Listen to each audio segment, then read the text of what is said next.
When you're buying a new kitchen, your designer might ask you to provide a simple plan of the space. Later on, they will carry out a survey to double-check everything. Follow these steps to provide your designer with enough information to make a start on the design. Draw the outline of the whole room.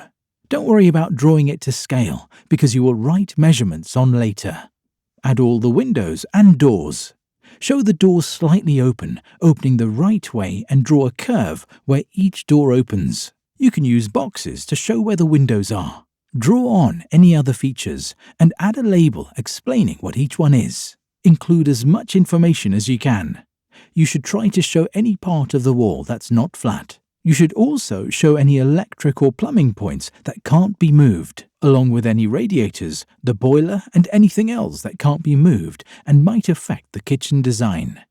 Add a label with a full measurement of each wall. Most designers work in millimeters or centimeters. Whichever you choose, make sure all the measurements are written in the same way. Add the measurements which show the position of each door, window, and feature in the room. The simplest way to do this is to measure each item and then measure the distances between them and the distance to the end of the wall, and then write all of the measurements on the plan. Measure the ceiling height and write it on the plan. If there are any other areas of the room that have a different height of ceiling, draw them on and write the ceiling height there too. If you feel that anything on the plan isn't clear, write a label to explain it. It's better to give too much information than not enough. Measure the distance from the floor to the bottom of each window and write it on the plan. Now you've finished the plan, scan or email it to your local retailer.